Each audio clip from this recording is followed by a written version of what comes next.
Hello everyone, my name is Tushar Mahajan. I am currently studying the Personal Sport Worker program at Centennial College. I choose this program because I am passionate about helping people and supporting individuals who need assistance with their daily lives. Through this program, I am learning important skills such as providing personal care, supporting clients with mobility, promoting independence, and maintaining dignity and respect for every individual to become compassionate and a responsible PSW who can make a positive difference in the lives of clients and their families. I grew up in India in a small town called Dasua in the state of Punjab. Dasua is a small town where people are very connected to their culture, traditions, and family values.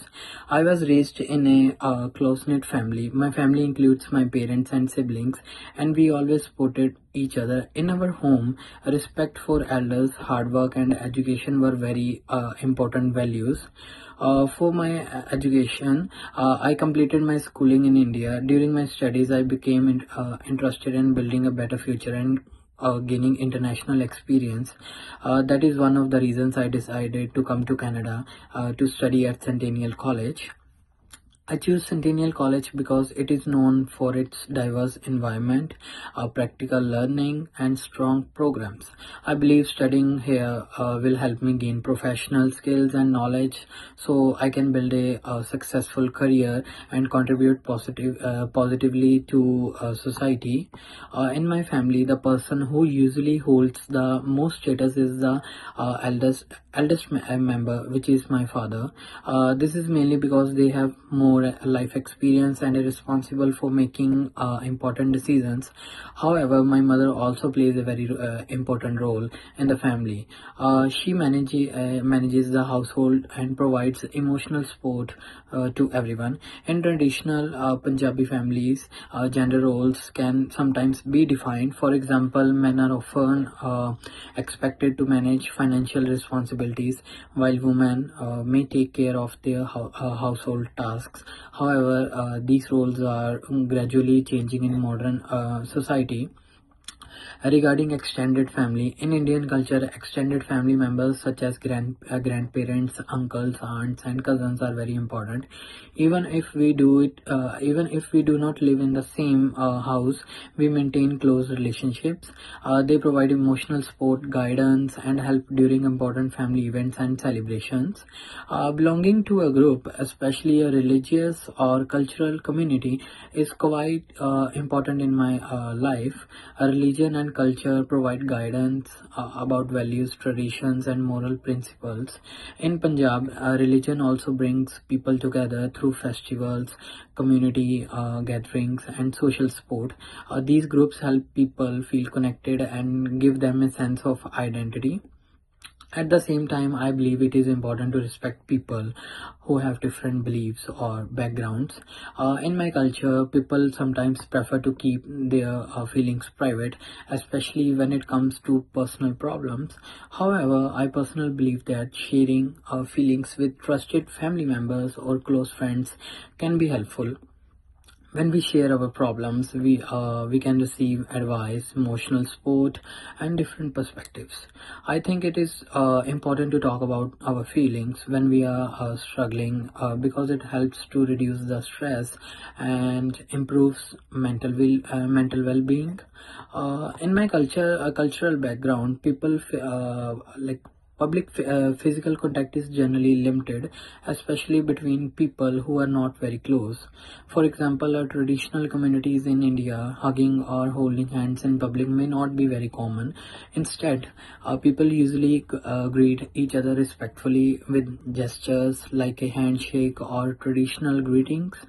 I feel this way because cultural norms and upbringings in what is considered disrespectful can vary between cultures.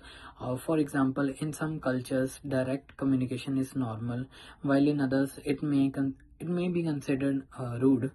This shows that respect and communication styles are influenced by cultural values. In my culture, people generally show a high level of respect for authority figures such as teachers, elders, supervisors, or religious leaders. For example, it is common to address teachers or bosses using formal titles instead of their first names. I believe that leaders should guide and support the people they lead. At the same time, individuals should also take responsibility for their own actions. I think it is acceptable for leaders to socialize with their team members as long as professional boundaries and respect are maintained. Adjusting to a new culture sometimes be challenging, but also rewarding. Moving from India to Canada involves changing in lifestyle, communication styles, food, weather, and social interactions. At first, these differences may feel uncomfortable, but but after some time, however, being open-minded, respectful, and willing to learn makes it easier to adapt to a new culture. Over time, people learn to appreciate diversity and develop a broader understanding of the world. Sometimes people from different cultural backgrounds may face discrimination based on their race, religion, language, or appearance. If I ever experience discrimination, I try to handle the situation calmly and focus on understanding and communication. Education and awareness are important in reducing cultural misunderstandings.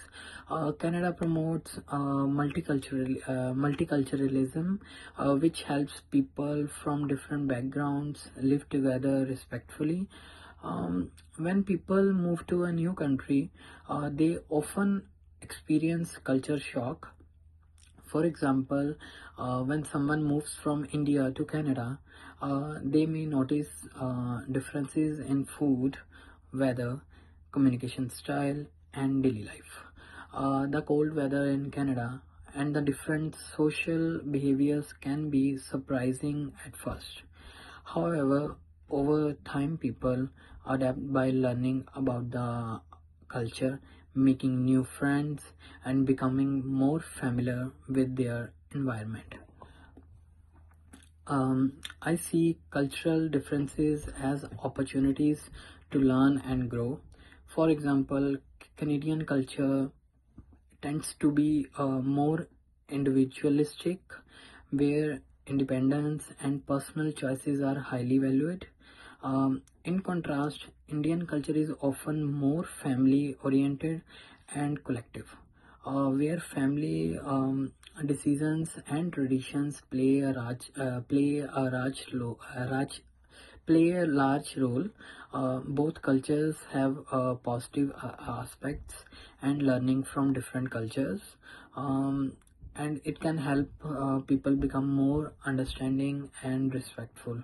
Uh, to to conclude, uh, my cultural background from Dasua, Punjab has shaped my values such as respect for elders, strong family relationships, and the importance of community.